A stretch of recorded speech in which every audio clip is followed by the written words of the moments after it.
मियाँ साहब बहुत बहुत शुक्रिया सर आपका।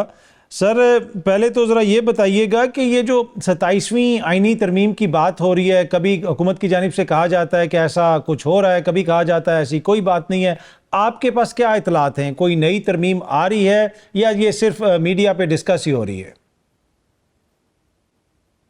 अभी तो मैं आपकी तरह सुन ही रहा हूँ मीडिया पे ही। मेरे मालूमात के मुताबिक तो अभी कोई इसका कोई ना मसवदा है, ना कोई अभी कोई सीरियस चीज़ें नज़र आ रही हैं। तो जब आएंगी आपके सामने भी आ जाएंगी, मैं भी उस पर अपनी राय दे दूंगा। तो अच्छा सर, ये मियाँ साहब जो अमेरिका गए हैं तो वो ये कोई तरमीम तो डिस्कस नहीं करने गए वहाँ पे? देखें, बदकिस्मती ये है अतर काज़मी साहब, आपने वो दुखती रग पे हाथ रख दिया है जिस पे मैं कभी कहा करता हूँ कि आप साइफर लहराएं या आप ये कहें कि मेरी हुकूमत गिरा दी गई, हम कोई ग़ुलाम हैं। तो उस वक्त तो ग़ुलामी नहीं चाहिए, क्योंकि आपकी हुकूमत बकौल आपके कि गिरा दी गई। अब मुझे ये बताएं कि अब क्या ग़ुलामी से आज़ादी है? जो लतीफ़ खोसा साहब कह रहे हैं कि ट्रंप आएंगे तो वो आते ही आर्डर करेंगे और इमरान खान बाहर आ जाएंगे, ये कैसा मतलब एक मंतक मुझे समझ नहीं लगी कि अब बकौल आपके ही कि वो हुकूमत गिराई गई थी, हम कोई ग़ुलाम थे, हम ग़ुलामी कबूल नहीं करेंगे। तो फिर इसका मतलब है कि आपको छोड़ दिया जाए, आप अदालतों से भी मुबर्रा हों, आप जो जुर्म पाकिस्तान के अंदर करना चाहते हैं वो कर लें, वो पाकिस्तान की बर्बादी कर दें, वो इंतशार फैला दें, मगर आपको आके अमेरिकी सदर जो भी आए वो आके आपको रिहाई दिला दे, तो ये पाकिस्तान की खुद मुख्तारी पे हमला नहीं है, ये आज़ादी है। अच्छा सर, ये की आज़ादी है अमेरिकी जो तो कांग्रेस सर अमेरिकी उसी तरह की तरमीम। ठीक है। ये जो अमरीकी कांग्रेस के 62 अरकान ने ख़त लिखा था, उसके जवाब में पाकिस्तान की जो पार्लियामेंट है उसके 160 अरकान पार्लियामेंट ने वज़ीर आज़म को ख़त लिखा है और बुनियादी तौर पे कहा है कि जनाब हमारे मुल्क में अमेरिका की जानिब से ये मुदाखलत हो रही है, और काफ़ी पॉइंट्स उन्होंने इस ख़त के अंदर रेज़ किए हैं। तो ये 62 के मुकाबले में 160, क्या एक अमरीकी कांग्रेस का जो मेंबर है वो हमारे 3 MNAs के बराबर है, या फिर वैसे ही मतलब कि ज़्यादा तादाद में लोगों ने वैसे ही जो है गुस्से का इज़हार किया?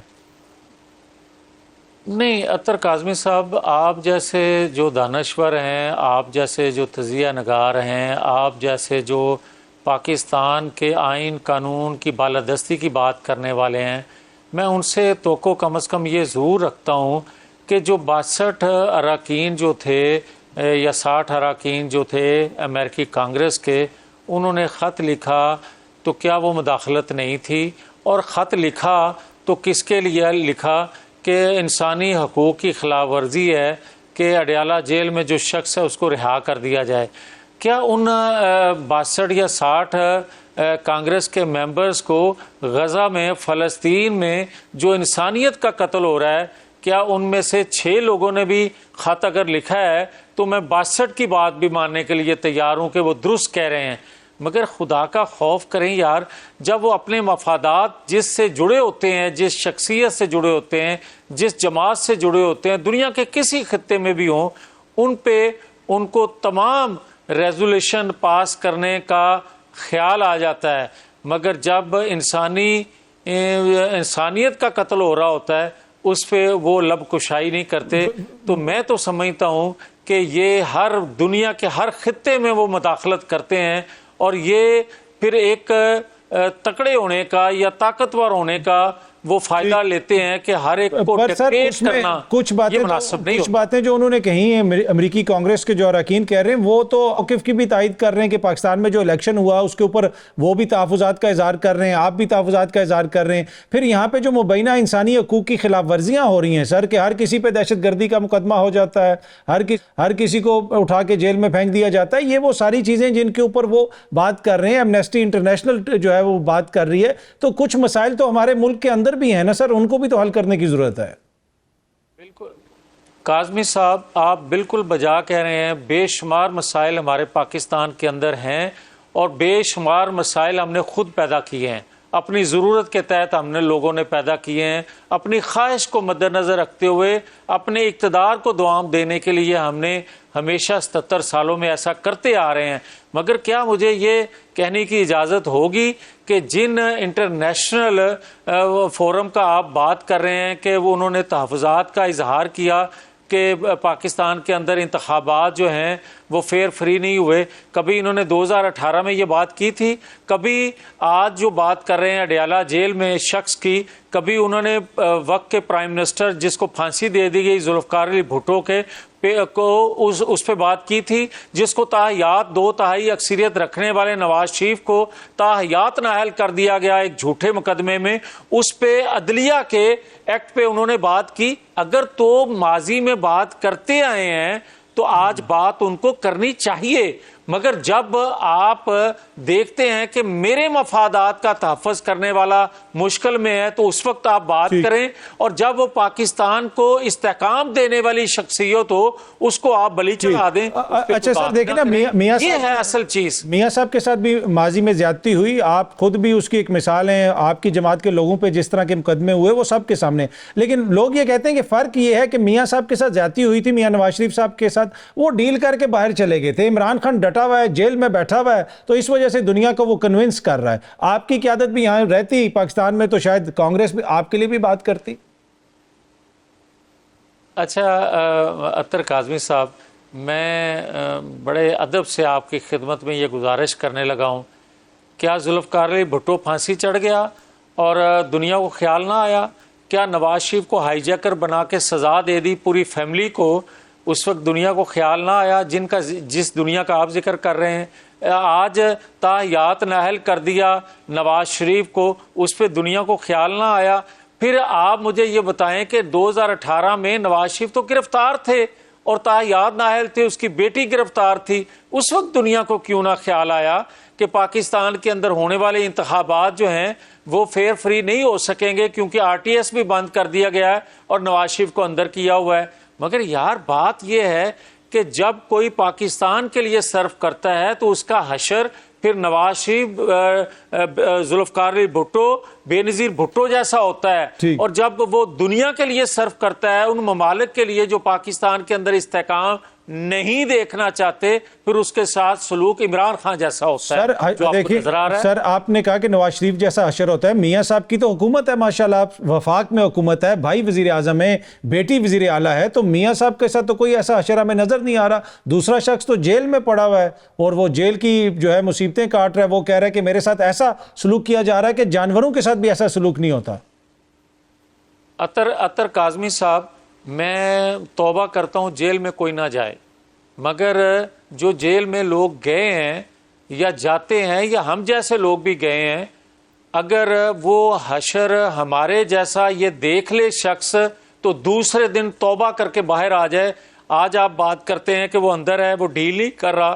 तो मुझे ये बताएं सहूलतकारी किसके लिए हो रही है? फिर मुझे ये बताएं बुशरा बीबी कैसे बाहर आई, फिर मुझे बताएं एलिमा खान कैसे बाहर आई, फिर मुझे ये बताएं कि अली मीन गंडापुर जो गुफ्तगू कर रहा है इसके बावजूद वो वज़ीर आला कैसे है, फिर मुझे ये बताएं कि इमरान खान अंदर से जो गुफ्तगू करते हैं वो किस तरह आज भी साल सवा साल के अंदर गुफ्तगू वही करते आ रहे हैं, और उनको 1.5 साल होने को है, 9-10 मई के केस में सज़ा नहीं दी जा सकी। फिर मुझे बड़े अदब से ये कहना है, मेरी अदलिया में इंतहाई काबिल एहतराम लोग मौजूद हैं, मैं सबका एहतराम करता हूँ। फिर मुझे ये बताएं कि अगर उस अदलिया में एक इंतहाई मोहतरम जज साहब जो हैं वो लोअर कोर्ट के जज के बारे में वो गुफ्तगू फरमाएं जो सियासी जमातों के लोग भी करने से परेशान हो जाएं या उनका भी दिल दुखे या वो शर्मिंदगी महसूस करें कि मुझे ये बात नहीं करनी चाहिए बगैर सबूत के जो इल्ज़ाम मैं लगा रहा हूं,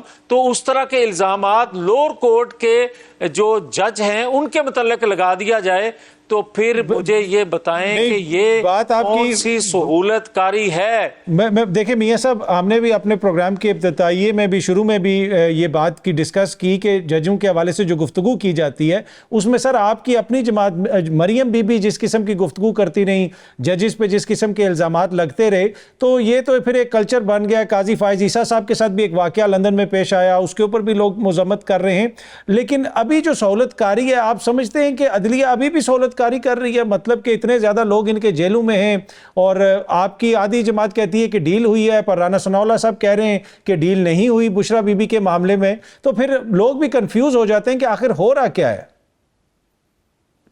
नहीं, कंफ्यूज वाकयातन लोग हैं। मैं भी कंफ्यूज हूँ, आप भी कंफ्यूज हैं। बेशुमार लोग जो हैं वो इसी चीज़ का तज़किरा करते हैं। मैं तो ये बात आपकी खिदमत में ये कह रहा हूँ कि भाई साहब, मैं आप पे इल्ज़ाम लगाता हूँ, आप मेरे पे इल्ज़ाम लगाते हैं, लेकिन यार इंतहाई काबिल एहतराम अदलिया के इंतहाई मोहतरम जज साहब जो हैं वो लोअर कोर्ट के जज पे वो इल्ज़ाम बगैर सबूत के लगाएं या वो गुफ्तगू फरमाएं जो एक सियासी लोग उनके हक में फैसला नहीं आता या उनकी मर्जी के खिलाफ आता है या आइन कानून से मावरा फैसला आता है, जो जजमेंट आती है उस पे वो तज़किरा करते हैं। मगर क्या इंतहाई काबिल एहतराम सीनियर मोस्ट जजेस को लोअर कोर्ट के जज के मुतालिक इस तरह की गुफ्तगू करनी चाहिए? मैं तो ये अर्ज कर रहा हूं, मसला ये कि सर ये दुख है उन जज साहब के वो जो इंसदाद दहशतगर्दी के जज हैं उन्होंने जिस तरीके से साइफर ट्रायल चलाया, जिस तरीके से वो हर किसी को दहशतगर्दी के मुकदमे में 10-10 दिन का रिमांड दे देते हैं। और फिर अगर जजेस की बात है तो सर काजी फायज ईसा साहब अपने फैसलों के अंदर साथी जजेस को जिस तरह टारगेट करते रहे, जिस तरीके से और कमेटी से लोगों को निकाला गया, तो वो अनफॉर्चुनेटली यहाँ पे तो बहुत कुछ होता रहा, लेकिन वो हुकूमत को सूट करता है तो आप लोगों को भी सूट करता है। सर ये भी जरा बता दें कि मियां साहब जो मुल्क से बाहर, एक सेकंड जी प्लीज, पहले एक सेकंड पहले प्लीज। अतर काज़मी साहब, यकीन जाने मैं न किसी की वकालत कर रहा हूँ किसी अदारे में बैठे शख्स की, और ना मैं किसी की मुखालफत कर रहा हूँ। मैं ना हुकूमत का तर्जमान होने के नाते बात कर रहा हूँ, मैं बतौर पाकिस्तानी यार बात कर रहा हूँ कि मुझे आप अपने दिल पे हाथ रख के कह दें कि क्या मैं ये ख्वाहिश या ये डिमांड या ये जो बात मैं कर रहा हूँ मैं क्या गलत कह रहा हूँ? सर मैंने ये अभी सर मैंने ये दिल पे हाथ रखा है और मुझे आवाज़ आ रही है मियाँ दे नारे वजन के, मियाँ नवाज शरीफ जिंदाबाद और जावेद लतीफ़ साहब जिंदाबाद। अब आपकी ख्वाहिश है कि इसी किस्म की आवाज़ें आएँ इस पूरे मुल्क में?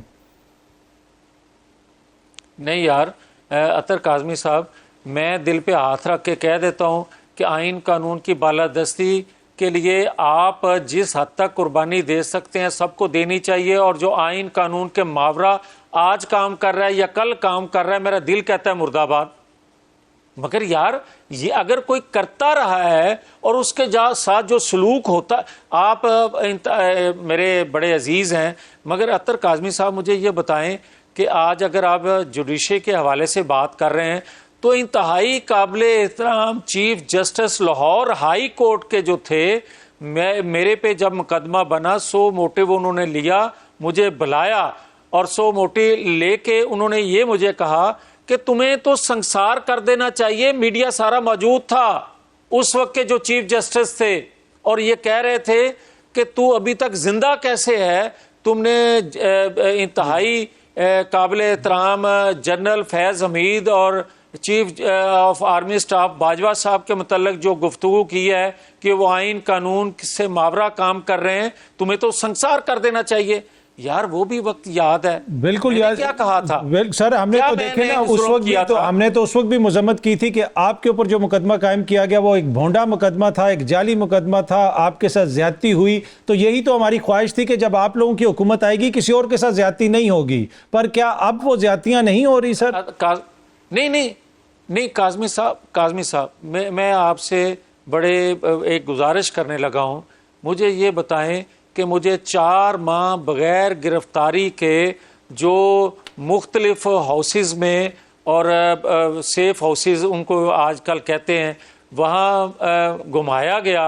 और जो मेरे पे तशद्दुद किया गया, जो मेरी वालदा को तकलीफ़ें अज़ियतें दी गई, हमने तो इसके बावजूद भी नहीं कहा था के अदारों पे हमलावर हो जाना चाहिए। मैं आज फिर ये कह रहा हूँ कि मेरी तकलीफ रफा हो जाएगी अगर आइन कानून के मुताबिक अमल कर लिया जाए। मुझे ये कहना है आज भी अगर किसी के साथ ऐसा हो रहा है तो गलत हो रहा है, नहीं होना चाहिए। मगर यार किसी को सहूलतकारी भी नहीं मिलनी चाहिए, वो मैं हूं या आप हो। टाइम की कमी है, सहूलतकारी आज है। ब्रीफली आखिर में मुझे बताएं ये कौन से सहूलतकार हैं जो हमें नजर नहीं आ रहे, हमें ये जो आप हमेशा सहूलतकारी का वर्ड इस्तेमाल करते हैं, ये ब्रीफली बताएं, मेरे पास 30 सेकंड है, कौन है ये सहूलतकार? फिर आप